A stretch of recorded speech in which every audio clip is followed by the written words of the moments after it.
السلام عليكم، مرحبا بكم معايا في فيديو جديد. اليوم غادي نصاوب معكم الملفوف اولا المحشي. دابا دوزو معايا الطريقه ديال التحضير والمكونات. تما عندي 150 غرام ديال الرز سلقته، ربعه ديال الكفته، شويه ديال المعدنوس، الملفوف، بصله متوسطه شلطتها.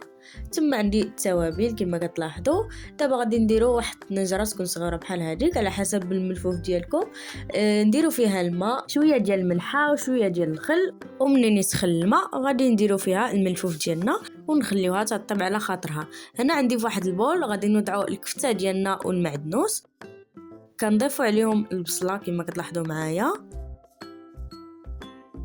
كنضيفو الروز، ودابا كنخلطوا هاد المكونات هادو مزيان باش ينسجموا مع بعضياتهم.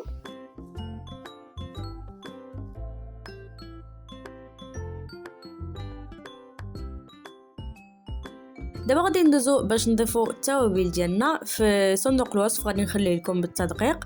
المهم عندنا شويه ديال الابزار، شويه ديال التحميره، شويه ديال الخرقوم، شويه ديال السكينجبير، وشويه ديال الكمون. كنضيفو واحد الرشه صغيره ديال الثومه، كنضيفو شويه ديال الملحه، والحار اللي كيبقى اختياري او على حسب الذوق. كنعاودو نخلطو هاد المكونات مزيان باش ينسجموا مع التوابل ديالنا. ودابا اخيرا غادي نضيفو واحد شويه ديال زيت الزيتون، وغادي نوضعوها من بعد في واحد الجانب، وغادي نمشيو باش نحيدو الورق ديال الملفوف ديالنا. ها انتما كنبداو نحيدو بشويه بشويه الورقات اللي كيكونوا طابو.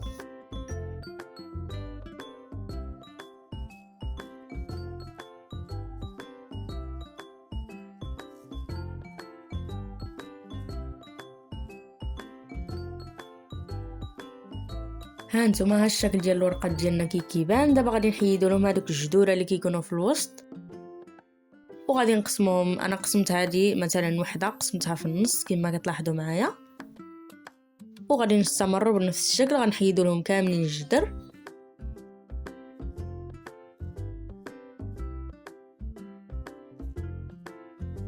ومنين كيطيبوا الاخرين حتى هما كنحيدوهم، وبنفس الشكل كنستمروا حتى كنساليو الورق ديال الملفوف ديالنا كله.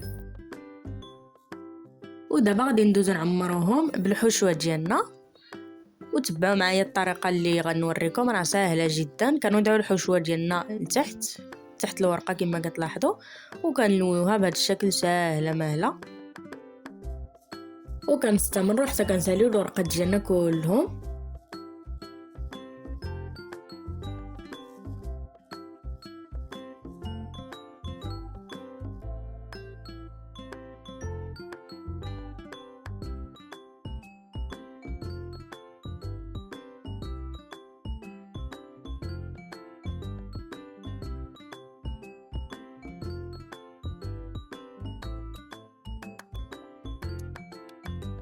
وبالنسبه للجذوره ديالنا اللي كنحيدو من الوراق، انا كاع ما كنرميهمش.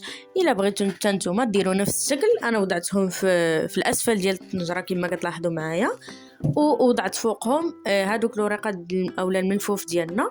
وكما كتلاحظوا معايا انا شطت شويه ديال الحشوه، انا شكلتهم على شكل كورات صغيورين، ووضعتهم كما كتلاحظوا معايا الفوق في الطنجره ديالي. دابا غادي ندوزو باش نصاوبوا الصلصه. كنديروا 3 ديال الكؤوس ديال الماء عاديين، الصلصه ديال الطوماطي كما شفتوا انا درتها كامله، شويه ديال الملحه، شويه ديال التحميره كما كتلاحظوا، شويه ديال السكينجبير، شويه ديال الابزار، رشه ديال الثومه، رشه ديال القزبر، وشويه ديال الخرقوم. كنخلطوا هاد المكونات مزيان باش ينسجموا، ومن بعد غادي نوضعوهم فوق الملفوف ديالنا. دابا غادي نجيب واحد الطبسيل بحال هذا، وغادي نتقلو به الملفوف ديالنا. غادي نجهدوا ليه البوطه واحد شويه، ومنين يبدا يغلي بحال هكاك غادي نقصوا ليه البوطه ونخليوه يطيب على خاطره على نار هادئه. وها نتوما الشكل ديالو ملي غادي نوضعو في الطبق، راه يا سلام المذاق ما نعاودش ليكم.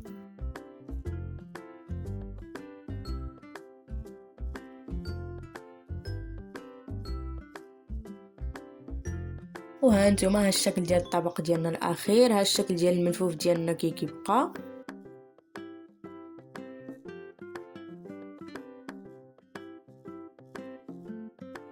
إلا عجبكم الفيديو ديال اليوم ما تنسوش تدعموني بلايك واشتراك وفعلوا الجرس باش يوصلكم كل جديد. بصحة والراحة، والسلام عليكم.